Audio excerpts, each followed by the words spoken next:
Hello, everyone, and welcome to WEO Colorectal Cancer Screening Committee's fourth webinar today, hosted by Expert Working Group Fit for Screening.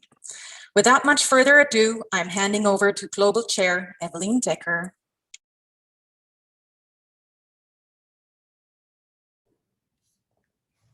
Thank you very much once again, Alexandra, for your perfect organization for this fourth webinar. I'm very happy to open it, to welcome everyone from around the world. Indeed, the fourth one. I'm really happy so far. I think all the webinars were a great success. We have 2 more webinars to come next week and the week after. And then on May 20th, we will have our global meeting, which is the plenary one, which we are finalizing now for the programming. And I look forward to a great afternoon in the Netherlands, so maybe other time in your countries, all about all the different aspects of colorectal screening. And I hope you will join that plenary program as well. Without further ado, I would like to hand over to the 2 chairs of today, Manon Spaander and Sally Benton. And of course, already by thanking the effort of both the chairs as well as all the speakers for today. I look forward to join this symposium, and good luck to you. Manon and Sally. Thank you, Evelien, for these nice words. And let me first welcome everybody. Also, on behalf of my co-chair, Sally Benton, we hope that you will enjoy this WEO CRC expert working group fit for screening. So before we will start a meeting, there's some issue I need to address, and that's the fact that we have a housekeeping rule. If you have any questions for the presenters, then you need to put your question into the Q&A box. So the chat function and the raise hand function is turned off. So if you have a question, put your question into the Q&A box. We will address all questions at the end of the session, but if during the meeting you pop up a question for the presenter, please put your question into the Q&A box and we will address this question at the end of our session.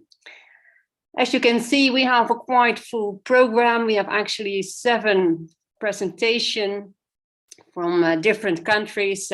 We really look forward to hear the presentation. So let's get started with the first one. And it is my honor to introduce her to you, or maybe she does not need any introduction, my co-chair, Sally Benton from the UK, who will have a talk about CRC screening in COVID times. The floor is yours, Sally.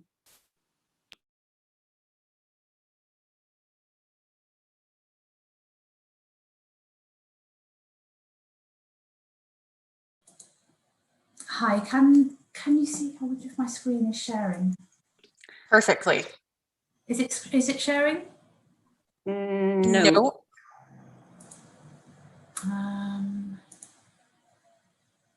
Okay. Is it sharing now? Yes. Yes. Okay. I'm really sorry, everyone. The joys of IT. Thank you, Manon, and thank you, everybody, for joining. So we just thought we'd start this session off. Given what we've been through in the last year with COVID, year or so, just giving an overview of colorectal cancer screening in COVID times and how FIT has been utilised differently in different countries. So this is a talk I actually gave at a different meeting, so apologies if anybody's seen it. And it is quite Europe focused, but I think the messages that are coming out are probably relevant for around the world. So as we all know, in February and March last year, or 2019, COVID-19 hit the world. We went into lockdowns. Countries around the world went into a lockdown, or actually say February, March 2020. And there were a lot of unknowns initially. We didn't know what the transmission processes were, the risks associated with COVID, the protection required, and this impacted both patient-facing and laboratory services. And indeed, many hospital services ceased. This was in part to protect people, both staff and patients, from COVID. And also because many services were having to redeploy staff to COVID wards or to other services that needed support during the initial stages of the pandemic. Certainly for us, we redeployed people to point of care testing and to places like the mortuary. So challenges posed directly to colorectal cancer screening. There was very limited colonoscopy available. Certainly for us, this was because partly the risk associated with colonoscopy was unknown at the time and considered to be quite high in terms of COVID transmission, and also because people, as I said, were being redeployed elsewhere. But we already had a huge number of participants and patients already in the system. So lots of people had been sent fit kits and they were continuing to return them. And also there were lots of people, and this is true in countries across the world, that already had a positive fit and therefore needed a colonoscopy. Certainly in England, we had additional challenges around the logistics that came with COVID. We used the postal service for our fit kits to be returned, and the postal service was hit from all angles with additional posts being sent and also with staff shortages. And so we were struggling to get our kits back, and we were impacted by staffing, as I touched on earlier. So the initial challenges that I think probably all programs faced were, do we continue to send screening fit kits or not? How do we manage those people with a positive fit? And there was also a real urgency required around decision making. And this isn't always easy in health systems. Certainly in England, we have multiple layers that we have to sort of go through for decision making. And we've got Public Health England, NHS England, we have local, regional and national levels. So this became quite challenging when decisions were needing to be made really quickly. Various strategies have been employed. Countries have stopped or reduced the numbers of fit kits that were sent. The threshold for positivity was altered, and certain countries prioritised referral to colonoscopy based on fecal hemoglobin concentrations. So what I'm going to go through now is just how a few of the European countries have managed, just to give a feel for the different strategies employed. So in England, our programme was never officially paused. At the end of March 2020, we stopped sending fit invites out. This was a decision pushed by the hub directors. We have 5 fit testing labs across England that we call the hubs. And we felt very uncomfortable that we were sending fit kits out. We were getting huge numbers of positive results. As always, 2% of our of the kits we get in are positive, and yet we had nowhere to refer these people who were incredibly anxious about COVID, and then more anxious because they had a potentially positive screening test. So we did stop in March 2020, which was great. There was a process set up for urgent triage to colonoscopy, so we didn't have enough colonoscopy capacity to push everybody through as we normally would. And different to normal practice, every patient's fecal hemoglobin concentration was provided to the screening centre where they do the colonoscopies, and alongside the clinical information that they gathered over the telephone, they prioritised colonoscopy on a case-by-case basis. We did start sending invites out at the end of July, and we are now still playing catch up by over inviting. So instead, for example, in our hub, rather than sending out 5,000 or 6,000 tests a day, we're sending up to about 8,000 or 9,000. And the colonoscopy services themselves have been funded to increase capacity if possible. So in Scotland, in March 2020, they officially paused their programme and they stopped sending all fit invites at this stage. Kits already in the system were still analysed, and they set a threshold of 400 micrograms of hemoglobin per gram of faeces for urgent, and people with that level of fecal hemoglobin were triaged urgently to colonoscopy and were prioritised. In October 2020, they restarted sending invitations, and what they did is, rather than play catch up, they reset all the recall dates. So everybody's recall date is a few months later. In the Netherlands, and the screening was disrupted between March, April and May 2020. On the 11th of May, they restarted screening, and were at 100% invite capacity for the fit by September 2020. They didn't alter the threshold for referral or colonoscopy triage. And by the end of 2020, they only had 15% of the intended invitees not yet invited. And they, like England, are currently over-inviting to catch up. I should add that all this data from the other countries was true as of March. So if anything has changed, I apologise to people in those countries. So Italy has a slightly different setup. In Italy, they have 109 active programmes for FIT, for colorectal cancer screening, and they have employed different strategies in each for COVID. As a country as a whole, they had a 42% overall reduction in the individuals invited to screening in January to September 2020 compared to the previous year, and a 52% reduction in colorectal cancer screening tests in January to September 2020 compared to 2019. They currently, or this was true in March, they had an average delay of 4.7 months to screening, and they had several strategies under evaluation to work out what was best to move forward. So these included discussions around changing the threshold, changing the screening interval. And I'm not aware of what the decision was, I'm afraid. They were awaiting a decision when I spoke to them. The Catalonia region of Spain had no FIT screening in April, May and June 2020, and they restarted inviting people for FIT screening in July. They had, like everywhere, had a limited colonoscopy resource and decided to change their threshold for positivity from 20 micrograms of hemoglobin per gram of feces up to 31 micrograms to manage this limited resource where they could. And they also used fecal hemoglobin concentrations to prioritise for colonoscopy.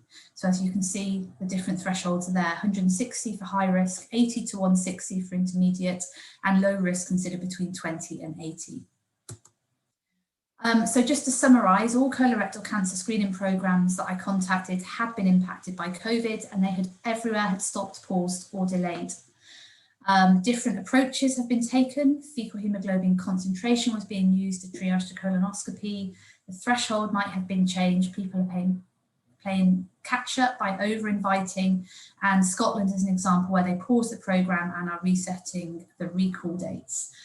I think what's really important is that all these different there are a number of different strategies. This is something that we've never come across before, and we can learn from each other. We can learn about what's going to work better if we have any similar situation occur again. And it's really important that we share this information across the world.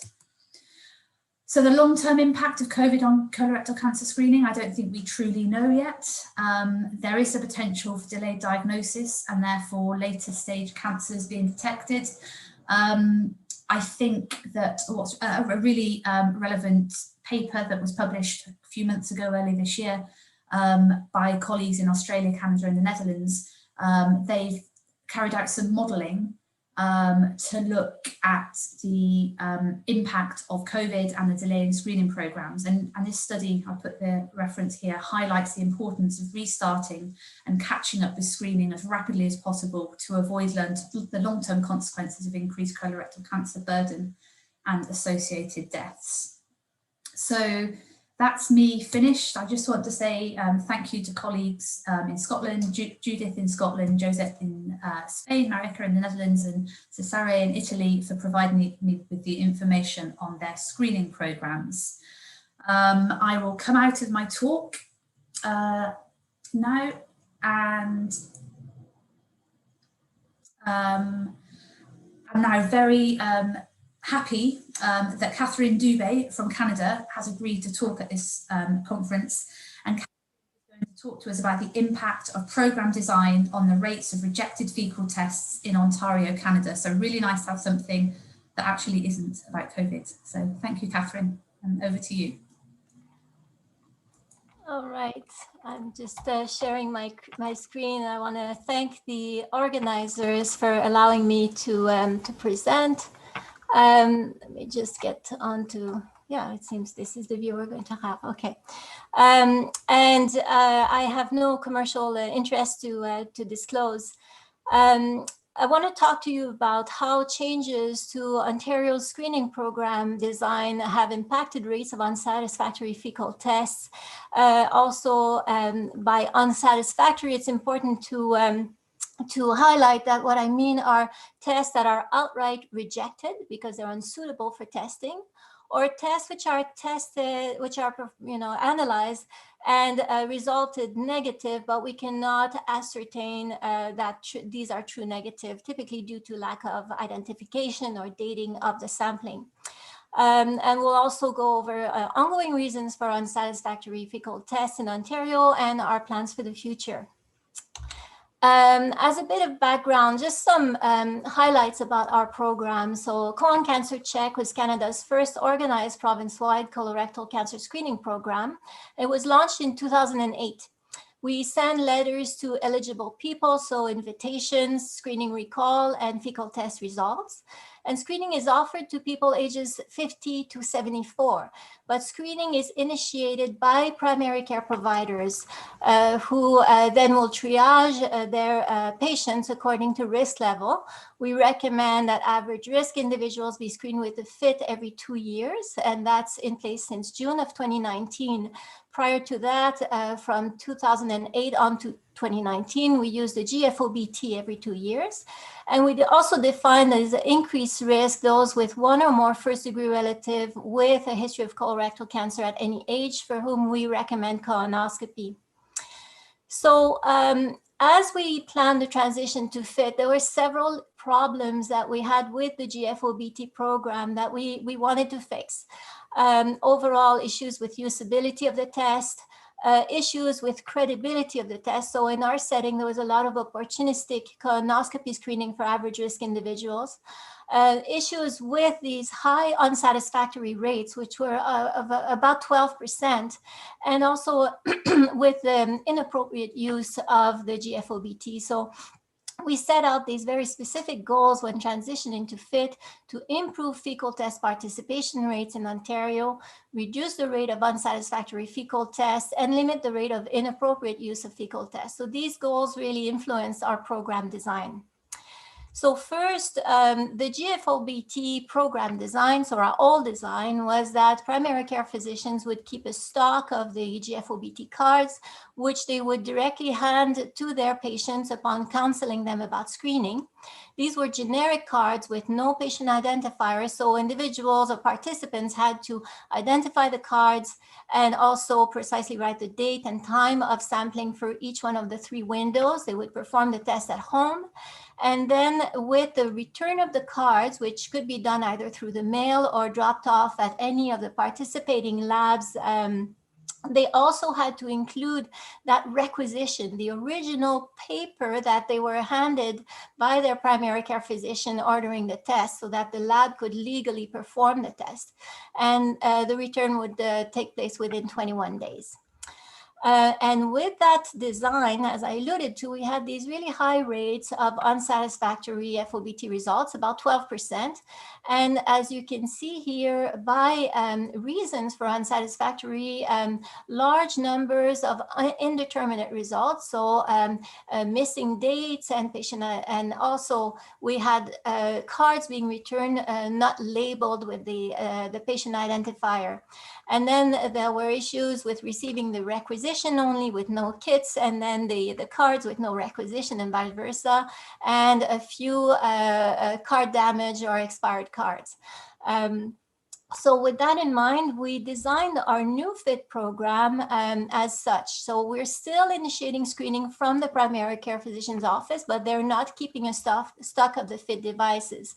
So once they counsel their patients about screening, they need to request that a FIT be sent. So they're sending a requisition by fax to a unique centralized distribution center, which is a part of our lab. And then this center assesses the requisition for eligibility for FIT and also validates for health card number and address.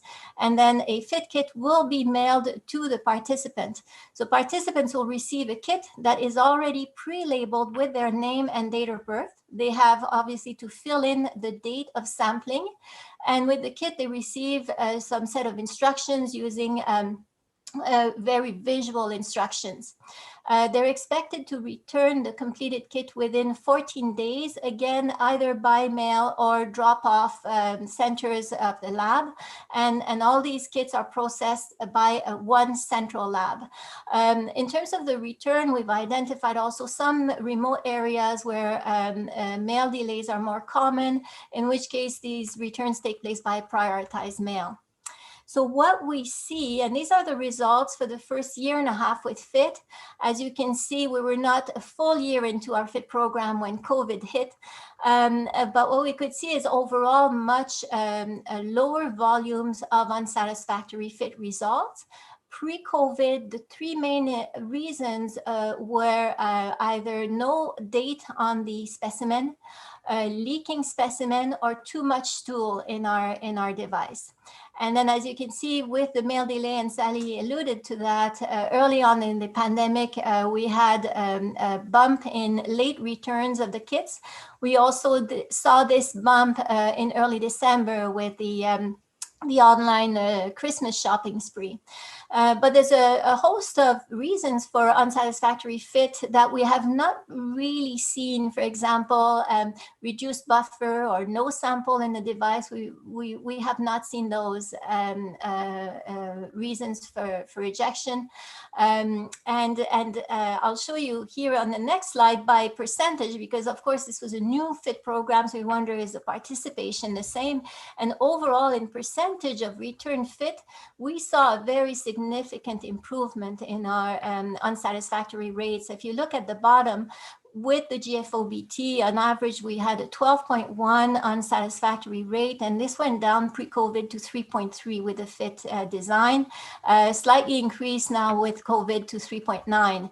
And in terms of the specific reasons, so either indeterminate or invalid results in 6.3% of the GFOBT era, down to 2.2 in the pre-COVID FIT era, and for outright rejected tests from 5.8% with GFOBT down to 1.1 pre-COVID with FIT. So in summary, our pre-labeling of the tests really did a great job at removing all these issues with tests missing the patient information and all this mismatch with the requisition. The centralized order management and distribution of kits took care of not having to do anything with that requisition anymore.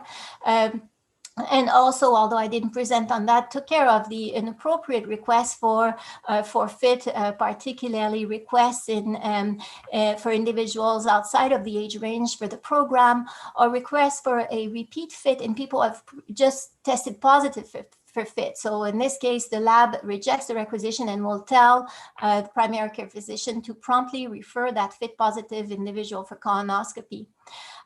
We still see some expired tests, but to a much lower volume than we expected, considering that the window for return time went down from 21 days with GFOBT to 14 days with the FIT. So this is to illustrate our word light instructions. These were adapted from instructions developed by a team from California, Sam Sukma and his colleagues. And they're available in many languages. As I've shown you, we do have a significant proportion of our unsatisfactory rates because of the lack of date on the specimen. So we were recently given the opportunity to slightly modify the label and add this yellow highlighting in the area that needs to be filled by the participant, and also add the yellow highlighting in the corresponding area of the FIT instructions. These are still early days. The results are promising though. We recognize that the issue with the leaking sample is due to the inadequate closure of the device. It's not closed shut, and the excess amount of stool we think is probably due to people sampling and resampling over and over again. And so here we acknowledge maybe our instructions are not clear enough and need to do a bit more work, maybe some focus testing of participants to improve on the graphics of the instructions. So in summary, Colon Cancer Check has implemented strategies including pre-labeled tests and centralized ordering and distribution to work towards the international benchmark for unsatisfactory fecal tests. We're not there yet. The European guidelines recommend less than 3% as being acceptable. We're at 3.2% pre-COVID, and at less than 1% is desirable. So we obviously will continue to monitor unsatisfactory fecal test rates and plan areas of improvement. And in closing, I'd like to thank my wonderful group of colleagues and friends at CCO who helped with this presentation.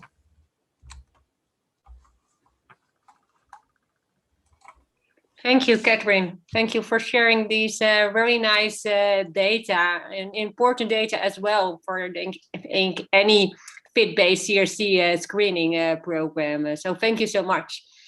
Let's go to the next speaker. It's my pleasure to introduce to you Tim Kortlever from the Netherlands, who will give a talk about the impact of COVID-19 on the fit-based program in the Netherlands. Yes, thank you very much, Manon, and thank you for the opportunity to speak here tonight. My name is Tim Kortlever. I'm a research fellow from Amsterdam, and today I will discuss the results of our observational study on the short-term impact of COVID-19 on the fit-based screening program in the Netherlands.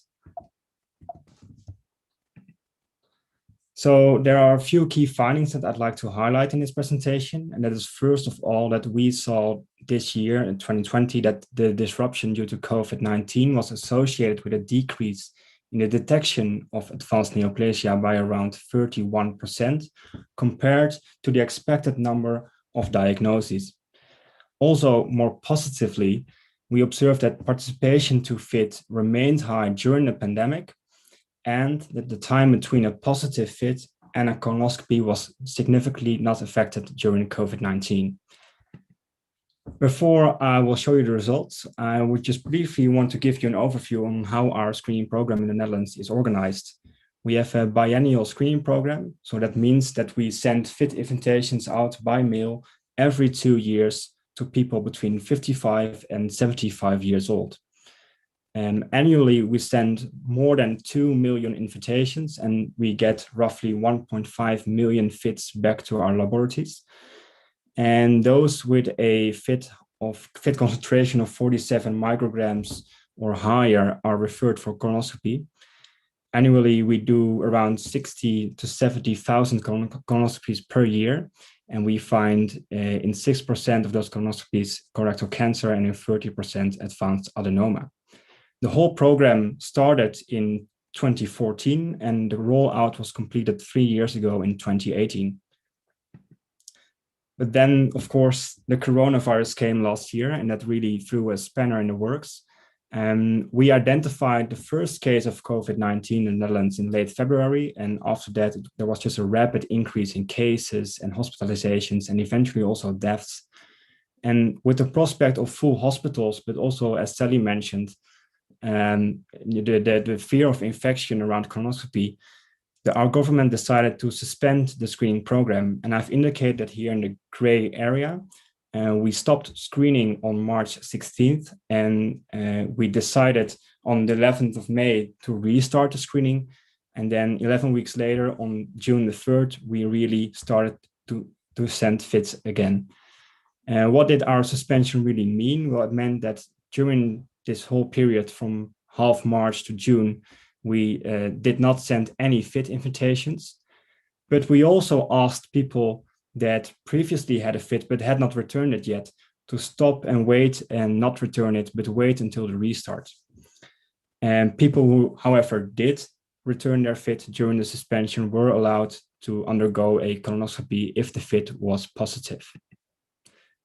So you can imagine that this suspension and the coronavirus may have affected several things. For example, fewer people received an invitation, so we would expect the detection of advanced neoplasia to be lower. But also we could expect delays in screening. For example, people receiving their FIT invitation more than 2 years after the previous invitation, or an increased time to colonoscopy from those who had a positive FIT.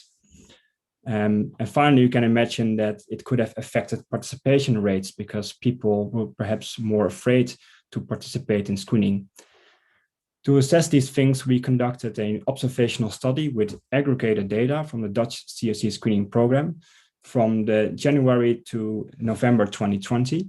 And we also included data from 2018 and 2019 to use as reference years. So let's start with the detection of advanced neoplasia. Here you can see the cumulative number of diagnoses per month. I've indicated 2020 in green, 2019 in orange, and 2018 in blue.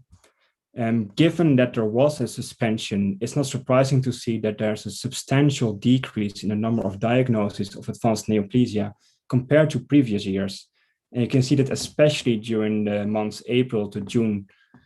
However, the population in previous years, 2018, 2019, is not really comparable to 2020 in terms of screening history, but also age.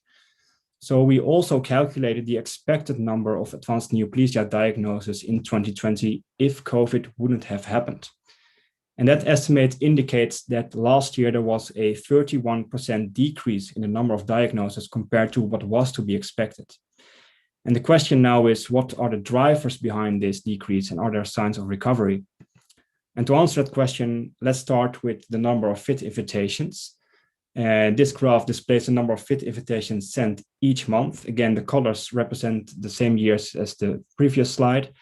And you can see very clearly in this graph the effect of the suspension on the number of invitations in March and April especially. But what's more interesting perhaps is what happened after the suspension. You can see the green line tops the blue and orange line, which means we're playing catch up like Sally mentioned. And in this slide, I've displayed the backlog at each month. You can see here that in June, when the program restarted, there was a backlog of 600,000 invitations. And by playing catch up, we were able to reduce that backlog to a little over 400,000 invitations in November. And I think it's already decreased even further. Now, one effect of a backlog is that some people receive their FIT invitation later than planned. And we saw this happen in 58% of invitees since June 2020. However, the median time between two FIT invitations for those people was 27 months. So it seems that the delay was modest, I think. So we've seen a large drop in invitations, but also that the backlog was starting to decrease, was starting to clear, even during COVID-19. And another thing we looked at was the effect on the participation to FIT. And that can be seen in this graph here. Again, same colors. And you might be able to spot the green line. And what you can see is that there is a little decrease in participation to FIT right before the suspension or right when the COVID crisis started. If you zoom in, we can see it even better. The participation in March 2020 was at least 5 percentage points lower than in previous years around the time when COVID really hit our nation. So it's likely that around that time, some people at least were hesitant to participate, possibly because they feared infection with COVID-19 if they would have been referred for colonoscopy. From June, however, the participation rate was not significantly different to that of previous years, nor was the overall participation in 2020 lower, despite that COVID-19 and government-imposed measures were still present in the Netherlands. Why this is, we can only speculate, I'm afraid. But one aspect may be that you don't have to go to somewhere or to see someone to perform the FIT in the Netherlands. And this may have been a big advantage during a pandemic. Similarly, the participation to pre-colonoscopy intake also shows a decrease during the first wave and a recovery in the summer of 2020, even persisting during a second wave of COVID-19 in the autumn. And please note that this data is pre-colonoscopy intake data. We don't have the attendance data of the colonoscopies themselves, unfortunately, but I think this may still give a good indication. Now, the last thing we looked at was the time to colonoscopy. So that is the number of days between a positive FIT and a colonoscopy. And again, we see more or less the same pattern. The time to colonoscopy is slightly affected during the first wave, but overall, there is no increase in the average time to colonoscopy in 2020, despite COVID-19. So to come back at my key messages, we've seen that there was a 31 decrease in the detection of advanced neoplasia in 2020 compared to what we would have expected. For the most part, likely because there was a substantial decrease in the number of invitations sent. And in that light, it's quite encouraging to see that the backlog is being cleared already. We've also seen that although there was some decrease during the first wave of the participation to FIT, the overall participation to FIT remained high during COVID-19. And I think it's very interesting to see how this compares to other FIT-based screening programs in Europe, but also around the world. And also primary colonoscopy screening programs, because its finding may indicate that FIT is perhaps a good alternative to continuous screening during a pandemic. And finally, we saw that the time between a positive FIT and a colonoscopy was unaffected. And I think this is quite a reassuring finding, because there are worries that COVID-19 may have extended this time. And we know from literature studies that significant extensions, for example, 6 to 9 months, may increase the risk for colorectal cancer. Now, our study indicates that this likely did not happen in our program. So ultimately, I think we will need long-term studies to see what the effects are on the actual detection of colorectal cancer and advanced neoplasia in the upcoming years, if COVID really affected screening. And with that, I'd come to the end of my presentation. Thank you very much for your attention. Thank you so much, Tim. It's really good to start getting some information out about what's happened in the last year. So thank you ever so much. So now we go on to introducing our next speaker, Reinier Meester from the Netherlands. And Reinier, apologies if I got the name wrong, is going to talk to us about predicting FIT screening outcomes based on past FIT quantities. Over to you.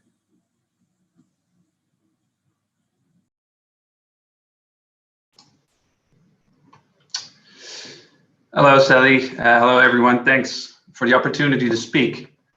Are you seeing my screen? Could you expand it? Could you do the share screen or the full, make it into a full presentation?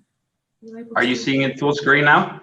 We're seeing not in the presentation mode, not in slideshow. Okay, let me try again. Apologies.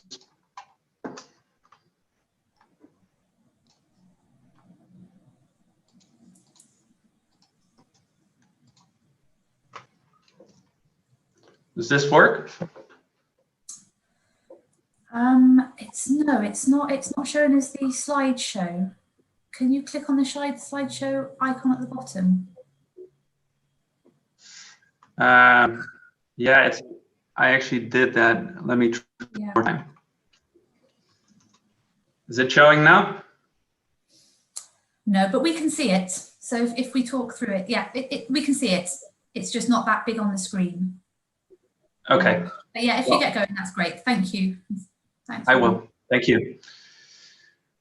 All right. Apologies again. So as you all know, FIT is a marker for current presence of colorectal cancer and advanced neoplasia.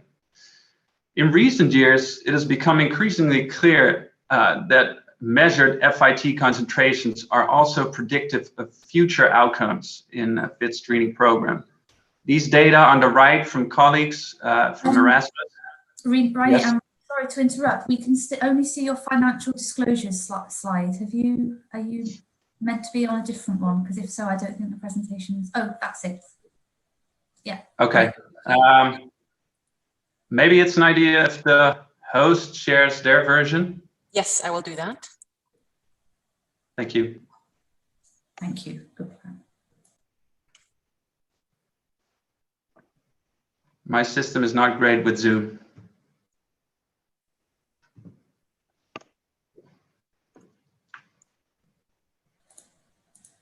The joys of IT, hey.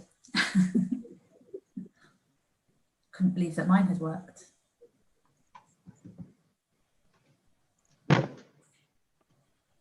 There we are. Perfect. Yes, thank you. Can you please go to the third slide?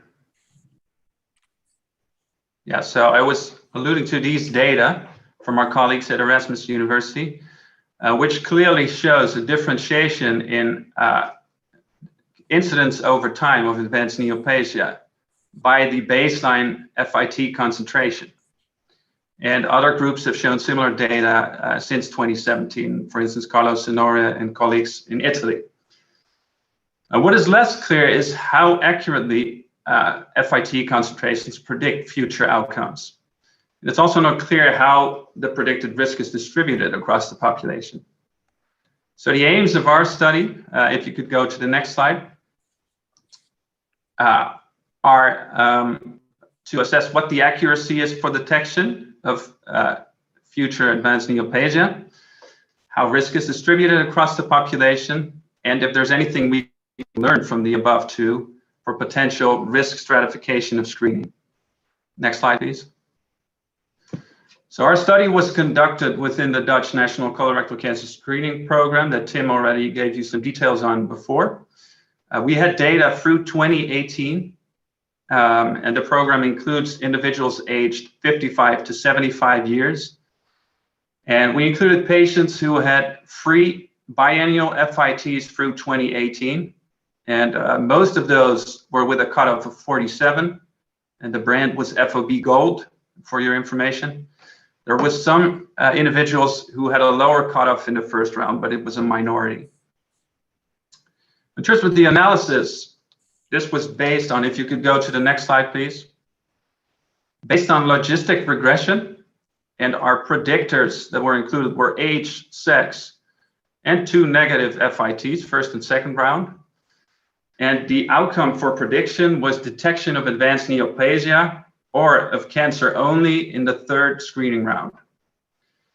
And the way we measured the accuracy of predictions was through receiver operator curves. And you may remember this picture from Tom Imperiali's study, the New England Journal of Medicine in 2014. And what this represents is if you convert your continuous risk score that comes from your logistic regression model into a binary score, you can do this with different cut points for a positive versus negative result. And each cut point results in a different sensitivity and specificity for detection of colorectal cancer. Now, what this curve shows is sensitivity and specificity at different cut point levels. But even more important than this curve or the shape of the curve is the surface underneath it. And that was our primary metric for prediction accuracy. And this ranges from 0.5 to 1, where 0.5 is as accurate as flipping a coin to predict who gets cancer, and a value of 1 is perfect identification of those who will develop cancer or advanced neoplasia. So that is also called the area under the curve, or the C statistic. Now, to address aims 2 and also 3, we also looked at the distribution of predicted versus observed risk. Could you please go to the following? Our study flow was as follows. 499,000 patients approximately who completed a 3rd FIT by 2018. We didn't include all participants, primarily because some did not complete both preceding FITs. Also, among those with a positive result, not everyone got follow-up colonoscopy, and those were also excluded. So we ended up including 265,000 people approximately in the final analytic sample. Now, of those, 257,000 had a negative result in the 3rd round, and 806 had a positive result in the 3rd round. Of the positive results with follow-up colonoscopy, there were 2,697 with advanced adenoma detected at colonoscopy, 557 with colorectal cancer, and over 5,500 with no or other lesions detected at colonoscopy that were not a target for FIT screening. Next slide, please. Could you? No, thanks. So next couple of slides are the most important slides. So first, on prediction accuracy, you can see the ROC curves I announced before, and we broke this up by the different predictors we considered to show you the relative contribution of each to prediction accuracy. So here you see the ROC curves for a prediction model, including only age and sex as predictors for outcomes in the third round. You see the C statistic corresponding with this is 0.56. So a little better than chance, but not great. Now on the next slide, if you add the first screening test concentration, you see that the accuracy bumps up quite a bit to around 0.7 for both outcomes. If we take out the first fit concentration again and add the second on the next slide, you find similar C statistic values. Now, if we add both in the final slide, this again makes quite a difference. And so you end up with a C statistic of 0.78 for detection of advanced neoplasia and 0.73 for detection of cancer. And this is quite a bit higher than just common prediction models for colorectal cancer, including behavioral risk factors and genetic risk factors. So yeah, remarkably high levels to us. If you could go to the next slide, please. So this one is also important, and it shows you predicted versus observed risk. On the x-axis, you see the risk score percentiles. On the y-axis, you see the corresponding relative detection rate for advanced neoplasia and cancer. And it is relative to the average detection rate in the third round.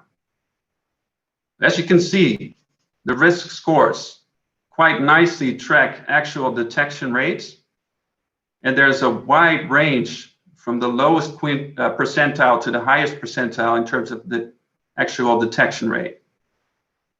Another thing to notice here that is important is that about 75% of patients here are identified as having lower than average risk, and about 15% approximately are at increased risk. Next slide, please. Now you can also identify who are at lower versus higher risk using a risk score chart based on this logistic regression model. And there are no real surprises here in the sense that men have a higher predicted risk than women. The risk increases with age if you go down on the plot. And then most importantly, the risk strongly increases with measured FIT concentration, both the first and the second. And it's also important to note here that, well, the size doesn't represent this of the plot, doesn't convey the size of the underlying population. So the majority of people are actually in the southwest corner of these panels with 2 0 values for the concentration. So with that, I'd like to go to limitations. Next slide, please. 3 important limitations that I want to mention. First, we had missing outcome information for patients with negative FITs in the third round who were not referred to colonoscopy. We did perform an analysis where we included interval cancers between the second and third FIT, and that did not substantially alter our estimates for colorectal cancer at least. Secondly, risk scores and some of the other findings here may be specific, so depending on the test you use. However, in general, this is the third study that I'm aware of that shows that past FIT quantities predict future outcomes. So I think the evidence is getting more and more strong, and we showed some new perspectives on the accuracy and well, distribution of risk as well. And thirdly, external validation is required, and in our case, this means predictive validity. So if we look in 2019, 2020, we should see if the model performs equally well. However, we did perform extensive cross-validation analyses, and those at least suggest that results wouldn't be very different in the future. So with that, I'd like to go to conclusions. What we showed is that FIT accurately predicts future detection of advanced neoplasia or cancer. And some noteworthy findings were that both the first FIT were informative. The accuracy for future detection of advanced neoplasia exceeds that of cancer, and that is contrary to the cross-sectional performance of FIT. And finally, that about 75% of patients were identified to need less screening than average and 50% potentially more. However, future research should shed more light into how to exactly risk stratify screening, or whether it would be a good idea at all. And my colleague Iris will talk more about this in the next presentation. So I want to acknowledge all investigators, next slide please, who contributed, and thank you for your attention. Thank you, Reinier, for this nice presentation and with very interesting and promising results, which may be the first step to a more individualized approach of fit-based CRC screening. So thank you so much for being here and sharing us these data. So this brings me to the next speaker. I'm really happy to have her here. Is Iris Lansdorp-Vogelaar, who will give a presentation of using prior HP concentration for risk-stratified intervals of fit screening, rationale for and design of a randomized control trial in the Netherlands. Thank you very much, Manon, and thank you very much, Sally, for inviting me to present on this study. I'm very pleased to tell you a little bit about the rationale for and the design of this randomized controlled trial that we're hoping to start in the Netherlands soon. I have no conflicts of interest to disclose. As we have seen in previous presentations already, the Dutch colorectal cancer screening program can actually be called quite a success. Already in the first 4 years of the program, between 2014 and 2018, we were able to detect more than 14,000 colorectal cancers and over 76,000 advanced adenomas. Also, the missed rates of colorectal cancers in the program showing up as interval cancers were quite modest, with about 12 to 18% of the cancers showing up as interval cancers. However, screening is always about a balance between benefits and harms. The benefits of lower mortality and lower morbidity, and the harms of false positive test results, complications, and overdiagnosis. And we have a continuous responsibility to try and further improve this balance between harms and benefits, even for very successful programs, such as the one in the Netherlands. And one way we could achieve this is through personalization of a screening program. And we have been talking about personalization of screening and also of colorectal cancer screening for quite a long time already, for over 25 years to be precise. And several risk prediction models have been developed, for example, based on genetic predisposition, lifestyle, family history, and sex, that could be used to personalize screening. But the downsides of these risk prediction models is often that they're complex and they require an extensive collection of additional data, which may hamper the participation in screening.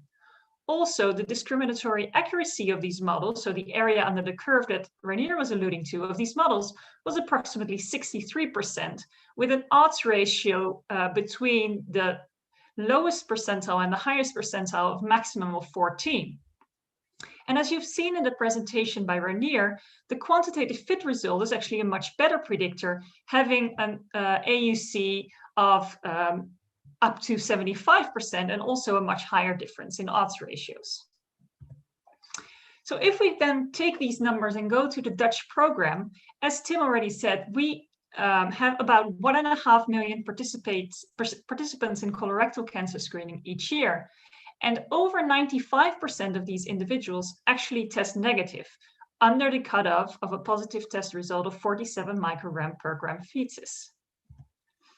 And of the people with a negative result, actually the vast majority, 75%, have no stool whatsoever, so over 1 million individuals. And in these individuals, actually, the risk of interval cancer or the risk to find something at the repeat screening is extremely low, with 98% of them having no findings. So all of these individuals are getting another screening where they get no benefit from.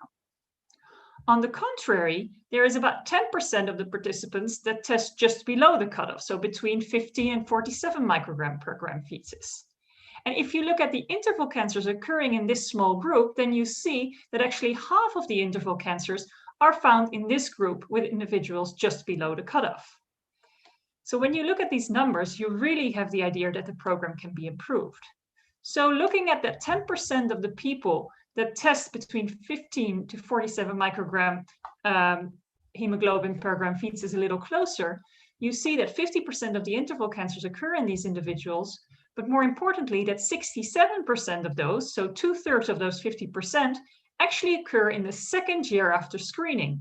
So if we were able to bring the screening forward for this relatively higher risk group of individuals, we may be able to prevent 33% of the interval cancers maximally. On the other hand, if we could prolong the interval of individuals that have no detectable hemoglobin in their stool, we could potentially reduce the burden of screening by 40% on a population level. And so this is the proposal that we have in this study, to distinguish between the higher risk and the lower risk individuals and shortening and extending the interval for those. So the aim of this study was to evaluate whether personalized screening based on fecal hemoglobin is feasible and acceptable and leads to a superior balance in the benefits versus harms of colorectal cancer screening. And to investigate this, we propose to perform a randomized controlled trial that evaluates the feasibility, the acceptability, and the superiority of risk-based screening. And this trial would be embedded in our existing colorectal cancer screening program in the Netherlands. The idea is that we would invite 20,000 individuals with at least one prior screening, and we would randomize these individuals, 10,000 receiving usual care with an interval of 2 years, and 10,000 individuals receiving an interval of either 3, 2, or 1 year, depending on the fecal hemoglobin concentration they received in the last screening round. And then, after the study is finished, we would compare the arms, looking at the yield per screen and the yield per colonoscopy, as well as the participation rate in each of the arms to see the acceptability. The primary outcomes of this study would be the detection rate of both advanced adenomas and colorectal cancer per screened individual and per colonoscopy, the referral rate for colonoscopy, and as secondary outcomes, we would look at the acceptability of and adherence to personalized screening by looking at the participation rate, and we would use the outcomes of the trial for cost-effectiveness analysis using the MISCAN colon microsimulation model. We would implement this, as I said, within the existing colorectal cancer screening program. And people that have listened to talks on our program before have seen this graph before. It's quite complicated and I don't want to go through it all, but what I want you to take home from this slide is that our program is fully automated through an IT system, Screen IT. And this Screen IT system actually sends automatically invitations to individuals 2 years after their prior invitation.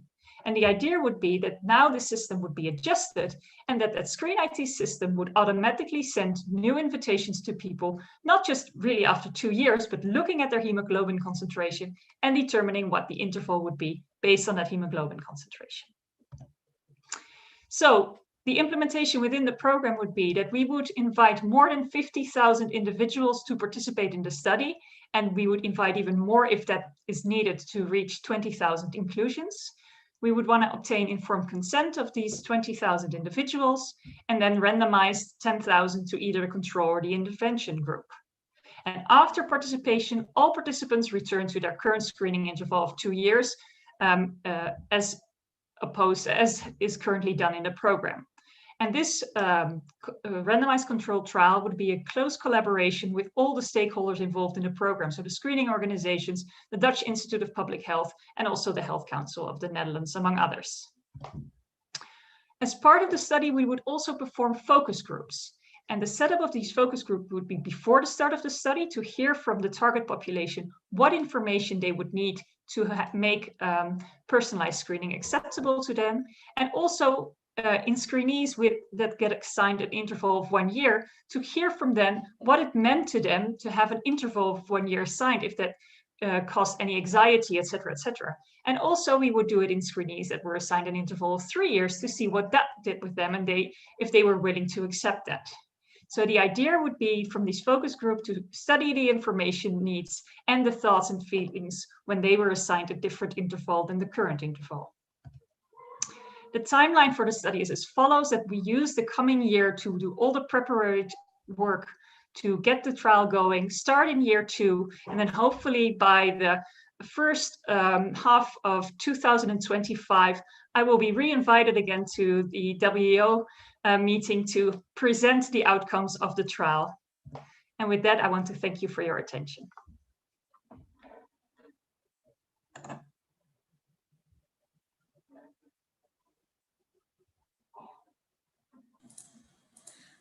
Thank you, Iris. Most definitely look forward to hearing the results of that trial. Fascinating. Really, really just what we need is that kind of study for screening. So thank you ever so much. And now I look forward to hearing from Paul Limburg, who's kindly going to give us a talk on estimating the impact of differential adherence on the comparative effectiveness of the stool-based colorectal cancer screening using a microsimulation model that I'm sure you'll describe to us, Paul. So Paul is speaking to us from the United States of America. Thank you, Paul. Over to you. Thanks, Sally. Are my slides showing up appropriately? They are perfect. Great. Thank you. Well, thank you to the World Endoscopy Organization, to the working group and the co-chairs for the opportunity to talk with you today. Also, congratulations to the other panel members for really those excellent and informative presentations. So as we heard in the last discussion that Iris led, participation is a key component to achieving success in any colorectal cancer screening program. And we wanted to use a novel microsimulation modeling platform to really look at what the impact of differential participation or adherence rates would be on the outcomes of modeled screening strategies. So just in terms of conflict of interest, I am a professor of medicine at Mayo Clinic, but I work with Exact Sciences as their chief medical officer for screening, and this study was funded by Exact Sciences Corporation. To frame the public health context for our modeling analyses from a US perspective, we always start with the quote and the perspective that I'm sure all of us share, that colorectal cancer is one of the most preventable and treatable forms of cancer, yet oftentimes we don't detect it early enough. So we know that there is a window, maybe it's 10 years, maybe it's longer than 10 years, for us to identify even those early precancerous lesions and interrupt the process of carcinogenesis prior to the point of invasion or frank cancer development. We know that the outcomes are much better when patients are found to have early stage 1 or 2 cancers, 90% 5-year survival rate in the United States versus about a 10% survival rate for those with more advanced stage 4 disease at the time of diagnosis. This is a graph that we also pay significant attention to. These are US data looking at national rates of individuals who are screen eligible and up to date with current recommendations for colorectal cancer screening. A group called the National Colorectal Cancer Roundtable has set a screening goal of 80% participation. And you can see in the teal bar, that's the National Colorectal Cancer Screening participation rate. We're not there yet. We're at about 68%. So about 1 in 3 adults who should be screened are not currently following national guidelines. One set of recommendations that's widely familiar, widely utilized in clinical practice is the US Preventive Services Task Force. 2016 guidelines were recently updated. There was a draft announcement in October of this year. We're eagerly anticipating the final recommendations to come out sometime soon from this organization. But in general, colorectal cancer screening is endorsed with a grade A recommendation, and now moving to a younger population, 45 to 49-year-old individuals, we expect that screening will be recommended with a grade B for those 19 million or thereabouts additional residents in the United States. But the point on this slide too, another key point, is that there's more than one strategy. So 7 strategies endorsed in the USPSTF guidelines. You can see that there are 3 stool-based strategies alone, and then FIT combined with flexible sigmoidoscopy as another option. So building from those background slides, the objective for this study was to look at what we would call imperfect, or maybe better, real-world adherence on the relative benefits and burdens of guideline-endorsed stool-based screening strategies using this modeling platform that we have named CRC-AIM. Just in general, the details of the CRC-AIM model are very similar to other simulation platforms that are out there. Colorectal tissue can go from normal, can go to a precancerous adenoma state. Those adenomas can progress. They can transition into preclinical colorectal cancers or symptomatic detectable colorectal cancers, and ultimately colorectal cancer death in a proportion of the modeled individuals. When we look at these, sorry, getting a lot of feedback from somebody's line. When we look at these simulations, we built the model to compare to other existing models, in particular the SysNet models, which are robust and very informative. And you can see on the right-hand side of this slide, as we did the cross-model validation studies, the results for number of colonoscopies, for life years gained from screening, incidence, colorectal cancer incidence, colorectal cancer mortality, are all very similar for the CRC-AIM platform in the orange compared to the other three SysNet models in the other colors shown on the slide. So with that background, sorry for the formatting on this slide, we looked at CRC screening tests, and the strategies that we looked at were annual screening with high sensitivity fecal occult blood test and annual screening with FIT tests compared to every 3-year screening with the multi-target stool DNA test. We used the performance assumptions for sensitivity, specificity, complications, etc., that have been used by the SysNet modeling analyses as well. And just for a description of our simulated population, this was 4 million individuals who were born in 1975, free of diagnosed colorectal cancer by age 40, and then underwent screening between ages of 45 and 75. We did do many other simulations, varying the start age, varying the stop age, varying the intervals of tests, and those are all reported in a recent publication as well. But for purposes of this presentation, these are the methods that we focused on. So analysis one was really to sort of frame what the impact would be of changing the participation rate for FIT as a stool-based screening strategy versus multi-target stool DNA. And we looked at a range from 0 to 100% in 10% increments of screening participation. We then also did a second set of analyses where we used imperfect rates based on reported completion rates or adherence for FIT and FOBIT in a large meta-analysis that looked at nearly 200,000 individuals versus data from about 360,000 individuals who underwent multi-target stool DNA testing, and the numbers are shown on the slide. Our outcomes of interest were, again, fairly standard: life years gained per 1,000 individuals. We also looked at CRC incidence and mortality reductions, as well as the number of colonoscopies and stool tests required to complete the screening strategies. So this is the results of analysis one, where we looked at the range from 10% participation to 100% participation. On the top horizontal line shown for multi-target stool DNA, on the left-hand column moving top to down for FIT. And you can see that in the upper right-hand part of the slide, more life years gained with multi-target stool DNA as those ratios are increased. And then similar sort of a representation, more life years gained with FIT as you move towards the bottom left of the screen.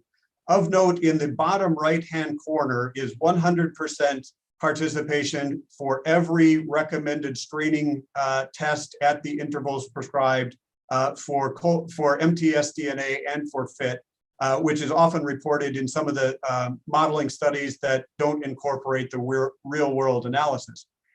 So with that framing, here's what we found. When you bring in the real-world data for participation, the multi-target stool DNA test results in 17.6% more life years gained compared to FIT, and 22.7% more life years gained versus high sensitivity FOBIT testing. Graphically represented, the 100% adherence scenario, the theoretical scenario, if you will, is shown in the green bars.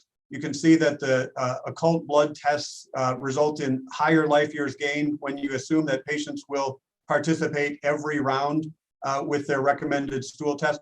But if you look at the blue hatched bars using the real world adherence rates, you can see that the directionality of the life years gained changes, again, resulting in more life years gained with MTS DNA. Similar sorts of findings when we looked at colorectal cancer incidence and mortality reduction, higher in the theoretical setting for the stool-based, for the blood-based tests. And when you use the real world data, the story shifts to show that multi-target stool DNA results in greater incidence and mortality reduction. If you look at number of stool tests, 100% adherence with any of the annual tests, not surprisingly, results in more stool tests. A different story where there's really similar rates, similar numbers if you compare based on real world data. And same thing then with the total colonoscopies required over a screening lifetime. This last results slide shows what it would take to achieve comparable life years gained for multi-target stool DNA testing strategy over a lifetime. So in the orange circles, you can see one multi-target stool DNA test completed, or 5, or 9, or 11 as the numbers go up, and what it would take in terms of fit testing adherence to achieve comparable life years gained. And at the top level, if a patient is up to date and completes 11 multi-target stool DNA tests over their screening lifetime, it would require 25 annual fit tests to achieve the same estimated life years gained. So in conclusion, we recognize that colorectal cancer screening rates remain well below national goals. Informed choice, having more than one test option, increases participation. Stool-based screening really can reduce colorectal cancer incidence and mortality versus no screening, regardless of methodology and adherence assumptions.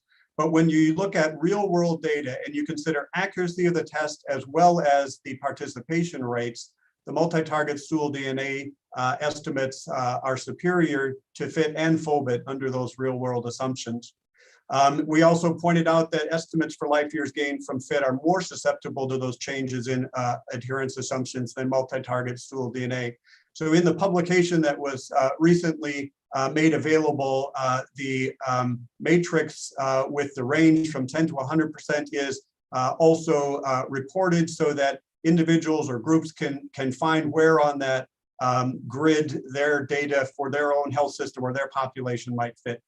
So thanks very much, and appreciate the attention and the consideration of all of the different factors that go into successful stool-based screening. Thank you, Paul, for this really great talk and talking us through all the outcome of the models with regard to the different stool-based tests. Really helpful.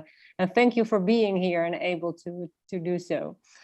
So this will bring us to the last speaker for this session, with the title "Variation in fecal HB concentration means that 2 samples are better than 1." It will be presented by Graham Young, but due to the time zone, it's currently in the middle of the night in Australia. He was able and with pleasure pre-recorded his presentation. So let's see if it works to have the pre-recorded presentation of Graham Young.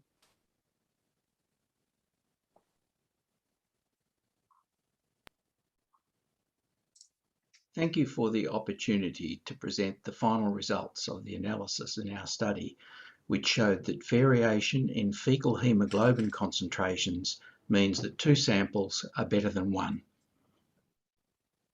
We will describe the variation between samples and between clinical phenotypes, result concordance between the first and second samples, then what happens with simultaneous adjustment of the 2 test parameters of cutoff and sample number, in the sense that they affect sensitivity and also population positivity rates, and then finally we will model the number needed to colonoscope to detect 1 case with advanced colorectal neoplasia.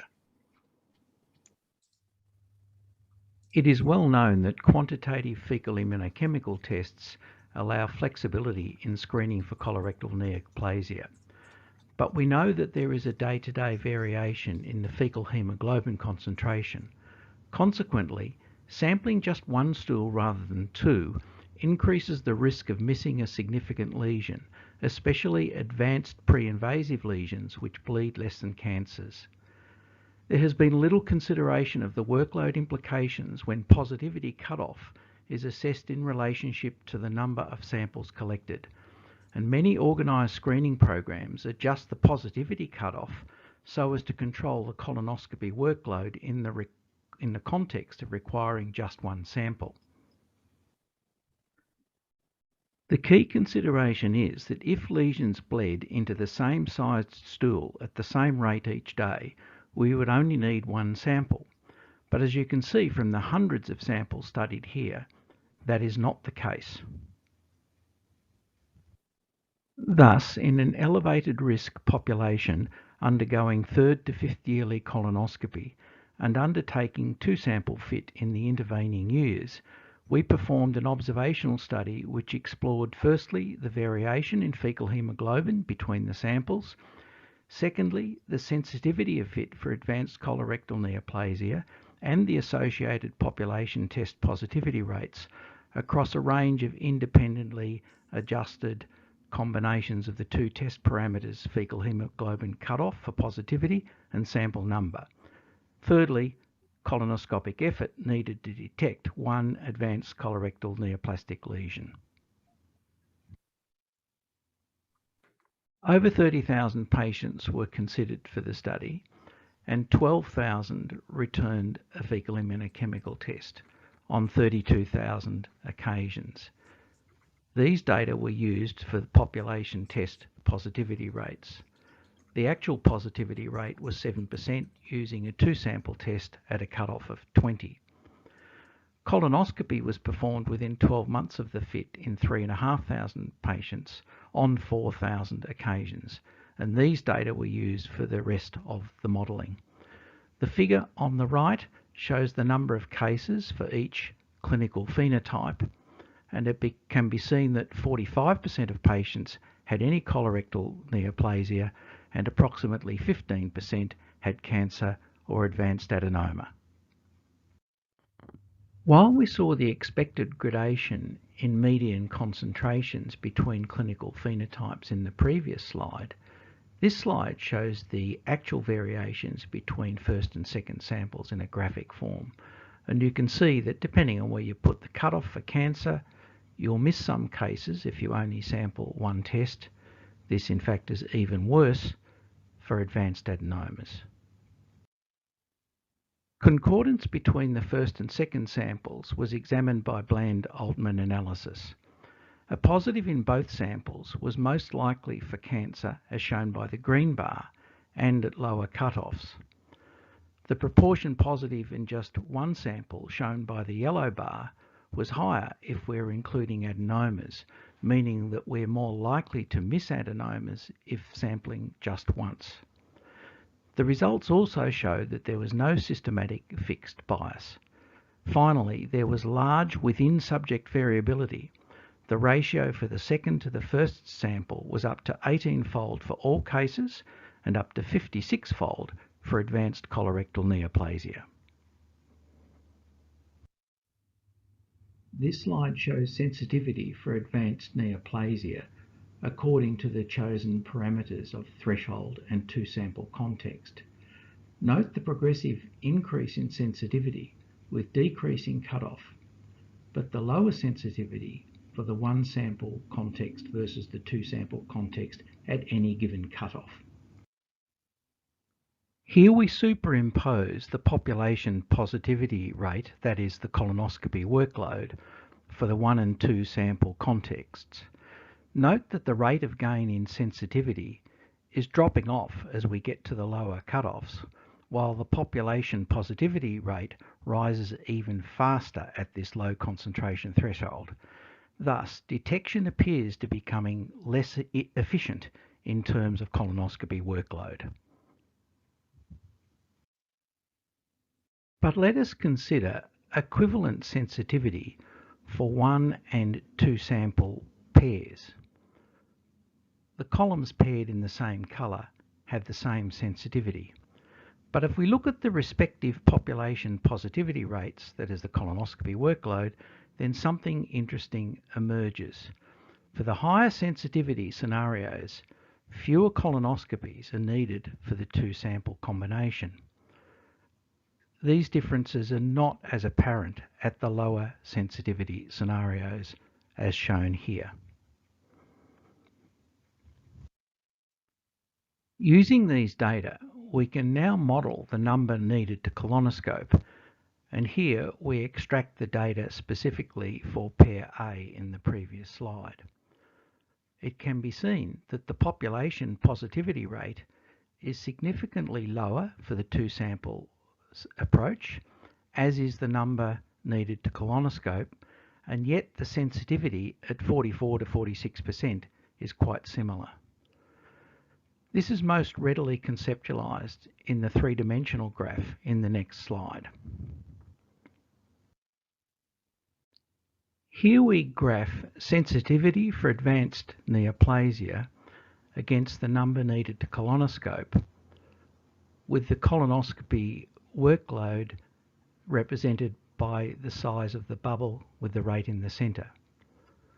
The cutoff for positivity is shown adjacent to each bubble pair. The 1 and 2 sample conditions returning a 45% sensitivity are linked by the green line. The corresponding numbers needed to colonoscope are identified by the red lines, 9.3 for the 1 sample context, but 6.6 for the 2 sample context.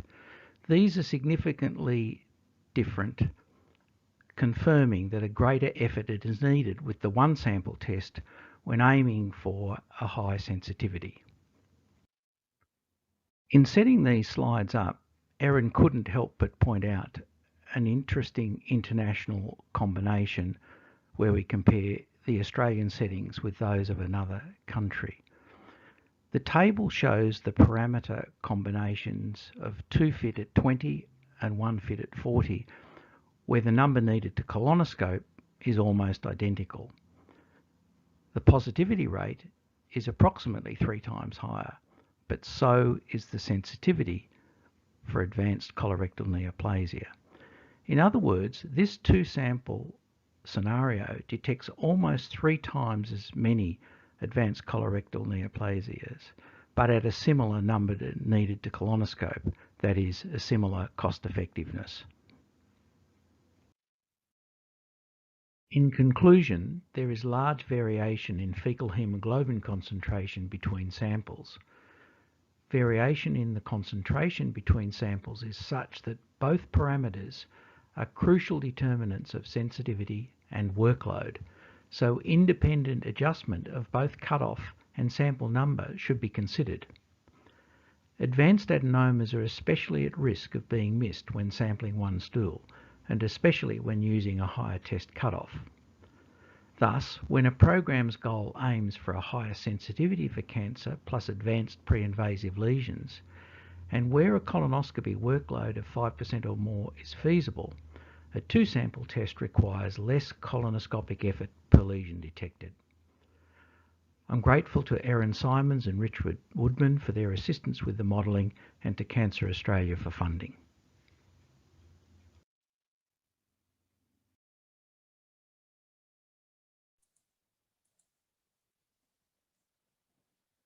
Hi, so a huge thank you to Graham for recording that for us in a very organised fashion that came through earlier this week. So thank you, Graham. A great talk as always.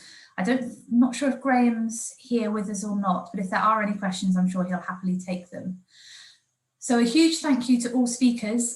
Really interesting talks from everyone, covering a whole breadth of areas.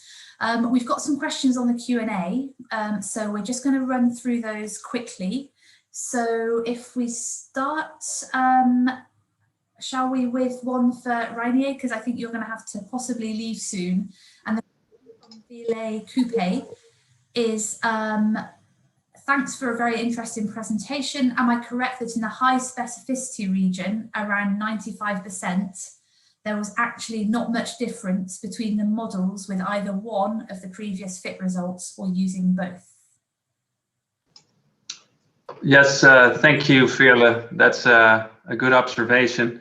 I think that's correct. The curves are pretty close on the left-hand side, so at the high specificity region. I don't think we should overinterpret the shape of the curves, however. Yeah, the model produces continuous risk scores, and it is unclear exactly where we should cut those off and to distribute patients into the low, high, intermediate risk buckets. That is really something that we need to investigate further. So yeah, we need to look into that, but thank you for marking that. So Sally, there were also some questions for you. The first one was from Marcin Leia. He thanks you for the valuable data and asks if we have also information on whether the participation rates were influenced. I don't have data on that for across the countries. Anecdotally, I can say that it's very difficult to actually look at the participation rates properly, but the participation rates during COVID in England, if anything, have probably gone up a little bit as opposed to having gone down. And we can all speculate on the reasons for that. But yeah, what we're seeing in England is our participation rate went up with FIT anyway, and it's looking at to be around 70%. Which is really good. So shall I go through the questions that came up for me? Yeah. Yuri asked about the natural experiment, whether it may allow studies to estimate the impact of screening, delayed colonoscopy, etc. Are there concrete plans? It sounds as though the Netherlands certainly do have concrete plans to study this. We don't have anything concrete yet in England, and I'm afraid I can't speak on behalf of other countries. I don't know if anybody wants to jot anything down in chat, if anybody else has any plans for their country. But certainly something that we should look at, and maybe we can in a future meeting share the results of such studies. And I think there was, Callum actually has raised a very valid point. Thank you, Callum, as always, that I should emphasize that I referred to different concentrations of fecal hemoglobin being used for various things during the COVID pandemic, i.e. to refer and to prioritize. And we just need to be very aware that we're all using different systems with different calibrations. So the concentrations of everything we've talked about in this whole meeting will be different. We are undergoing a standardization program, which is going really well.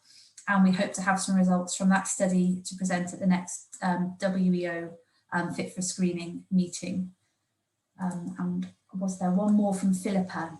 Philippa Pin has asked, is there any evidence for home or self-testing of FIT during the pandemic? There isn't to my awareness. However, and obviously there with lots of home testing becoming available for FIT, it is an area we need to look at.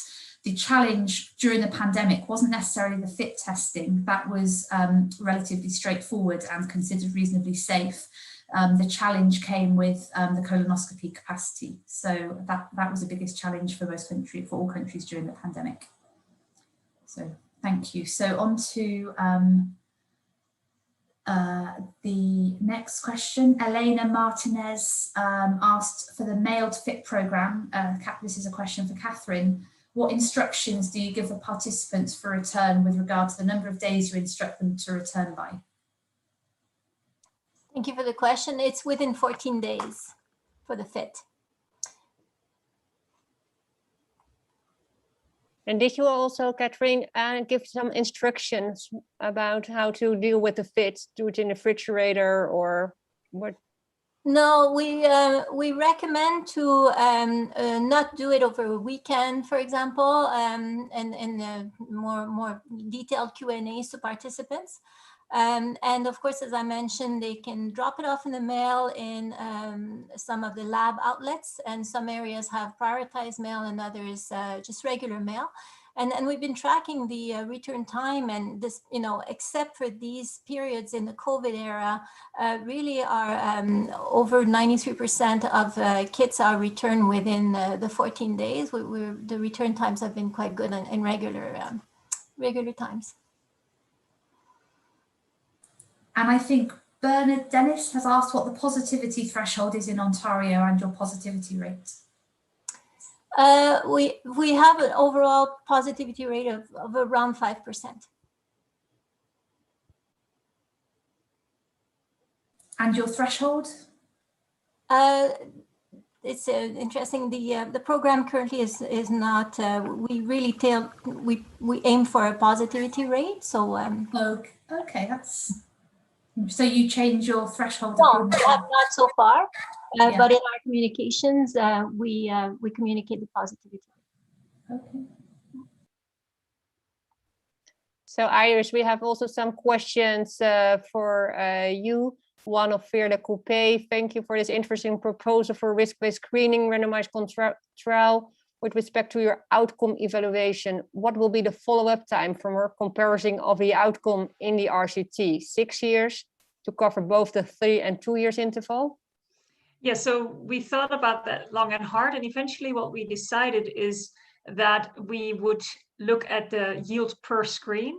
So we would offer everybody one screening. So you have the control arm doing one screening, and then we wait 3 years where we have the 1 year yield, the 2 year yield, and the 3 year yield. And that's what we're going to compare. So we don't have to do this combination so that everybody has the same follow-up time exactly. So we're looking at the yield per screen.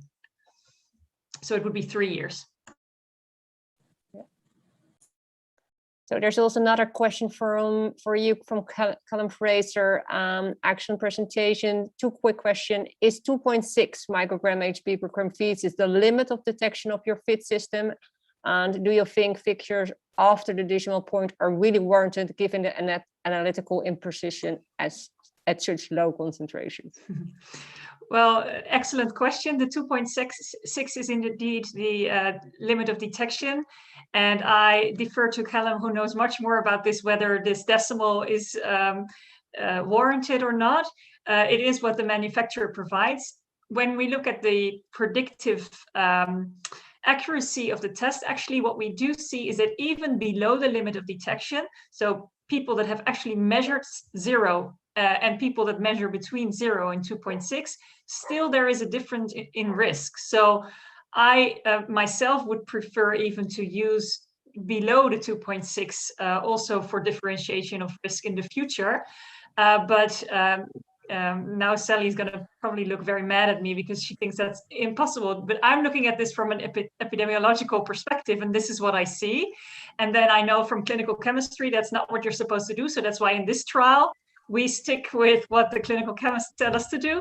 But for the future, I think when we're really starting to develop more complicated risk prediction models, also taking this lower limit, these values below the limit of detection could be interesting to see if they epidemiologically add value.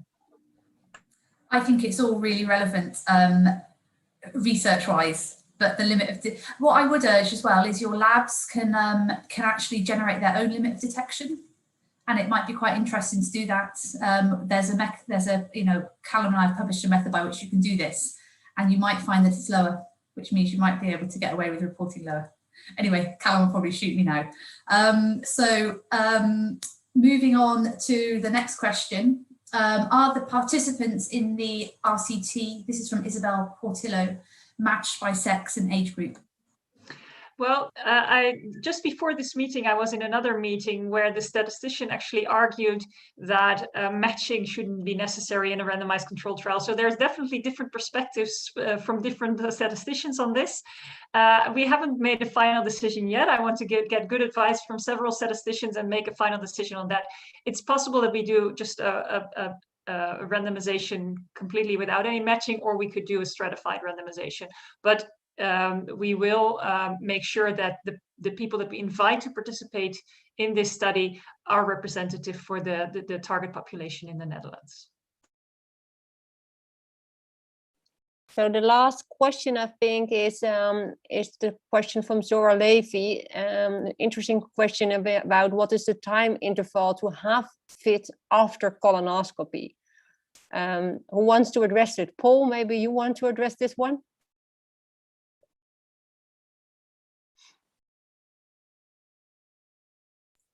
You're on mute, Paul. Yes, sorry.